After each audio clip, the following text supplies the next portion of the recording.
Hey everyone, Rob here from Gunfather Milsim. Today bringing you a video on my musings on different magazine pouches. Now I covered something similar to this several years ago. I thought it was more recent. I was reviewing some of my old content recently and realized, hey, I haven't touched on this in a while. And I do think it's kind of important and kind of worth discussing. Now generally speaking, there's two types of magazine pouches. There's ones that have a cover on the top and there's ones that are just open top. The cover on top are kind of the more old school ones. Here I have some examples of it. This is a really old school shellback tactical plate carrier. It's a Banshee. These used to be all the rage. You don't really see them as much anymore. But you can see here, the magazine pouches are covered. Now, is it a little bit slower? Yes, but the big benefit is it protects your magazines. I used these for years. This was just what you had back in the early 2000s. And as a law enforcement officer, or maybe you're a soldier or something, and you're carrying your magazines all the time, day in, day out, you're not really taking them out all the time and checking them, the condition of them. Maybe it might go 3 weeks, maybe a month before you get to look at that magazine and make sure it's in good working order. It's generally a good idea to keep them covered and protected. That way you're not having to worry about it.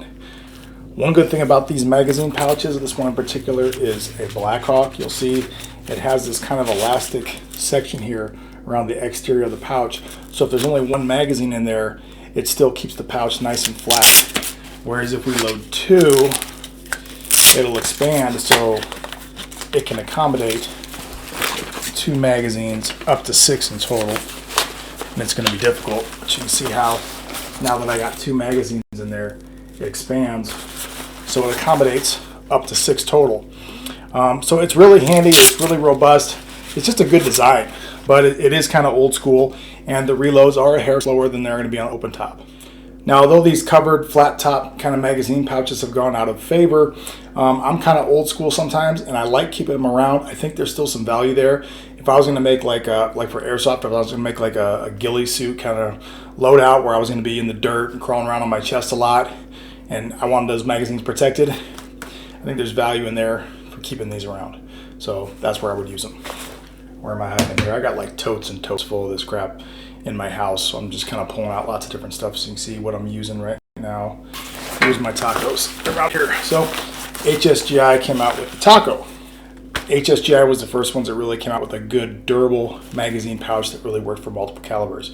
This is great for airsoft players because if you have, like in this case, this for an M4, but let's say, for example, you're going to run also AK-74, these pouches will work for that magazine as well. Also, if you have, for example, SR25, big fan of running my SR25, these will accommodate that.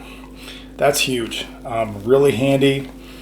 I just can't say that enough good things. This was kind of the way forward, and honestly, this is what I use now, both real steel and airsoft. I use HSGI Tacos exclusively because they do give you that flexibility.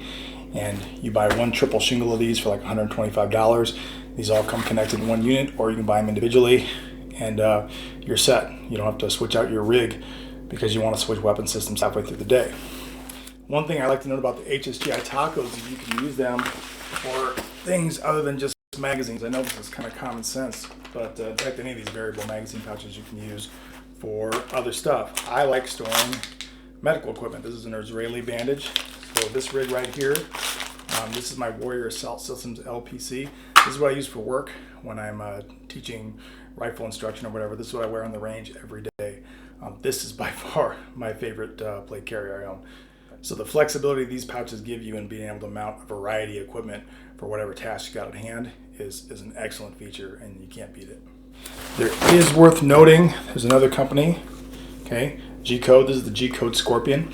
I did a big review on these a couple of years ago. I think these came out, it was a while ago now, maybe 2016. And I really liked these at the time. I thought they were pretty cool. They appeared to be higher quality than the HSGI Taco. They're actually a little bit cheaper. The tacos cost about $44 a piece. These are only $32. I did a big long review. I'll put a link in it below. The issue I had with these is that you can't put 3 of them together and still load SR25 magazines. There's not enough room. It won't fit. So the fact that I can't load 3 across the front like this and use my SR25 magazines, that's why I don't use these anymore. I mount them on the outside of gun cases and backpacks and all sorts of stuff, so I can put whatever magazine I'm using that day in that. They're real handy, but I just don't use them on any sort of armor, plate carrier, or anything I'm using. The last magazine pouch I want to talk about, it's not really a pouch, it's a magazine holder. It's the ITW Fastmag. Now these have been around for a long time. They cost about $30 and they really kind of have there's a special place in my heart for these. They're kind of unique and I really like them because as the name implies, they are very fast. Now it's got like a band on here, there's a little rubber band here that you can vary the tension depending on where you place it on this magazine pouch. Basically the higher you place it, the more tension you're going to have. So this is the highest tension spot right here. Obviously designed for an M4 mag. The nice thing about these is they're really, really fast and they maintain their shape all the time, and I haven't been able to break one yet. There are some knockoffs out there, be careful about that. The knockoffs don't really last as long, but they're still actually pretty decent. But the cool thing about this is you can actually mount your magazines upside down if you are using it strictly for airsoft. I used to mount my Happy Mag right here upside down all the time. I'll throw up some old school photos of me with that setup. And it worked great, and as far as being like a fast reload, it's hard to beat that and right up into the gun. You can't beat it. But the problem is if you try to do that in real steel, because the real steel magazine's heavier when it's fully loaded, it'll hold there. It'll hold there when you're walking around. But the second you start running or jumping or climbing over walls and stuff, that magazine has a tendency to fall out. Almost lost a couple of real steel magazines on real operations, learning that the hard way. Thus, I don't do it that way anymore, and I'm not going to do anything in airsoft I don't do in the real world for consistency, so that when I do run them, I run them like this.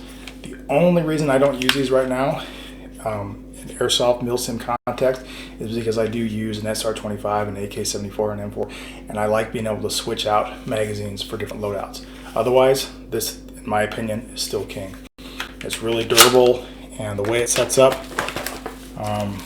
these little hooks, these little rabbit ears here, they kind of go up underneath that top level of molly, and they have these rubber straps here that go around underneath, and they clip in at the bottom. This in particular, this is called a Hippie Panel, Hippie. I got this years ago for CQB, and I love it. This goes right down here on my left hip, and you can just reach down and pull out the magazines in a hurry, and this makes for an extremely, extremely fast reload. Never really used this setup real world on SWAT operations, but when I was doing a lot more airsoft CQB, this was excellent. I would stack actually 4 of these. So I'd have 4 magazines on my left hip, and it was an extremely fast reload. I'll see if I can throw in some photos or a short clip of me doing a reload with these. It was quick. I am dangerous. So that's all I got on magazine pouches. Do yourself a favor, do a little research before you buy some. I literally have a tote downstairs full of different pouches and old tactical gear I don't use anymore. A little bit of research will go a long way. Buy the right gear the first time, and it will serve you well, and you'll save a lot of money. If you like my content, please like, subscribe, hit the little bell. You guys know how YouTube works. Better yet, go to dieshowtactical.com. That's my store, that's my business. There I make slings. I also sell Gunfather Milsim patches like this one that come in a variety of colors. So this is one of the most popular sling models I sell. This is the 1-to-2 conversion bungee sling. And in fact, this is the new attachment point I'm selling. This is just a standard snap shackle. And for a limited time, go on a website and use the discount code OSNAP, OHSNAP, to get 10% off when you purchase one of these models. Thanks for watching.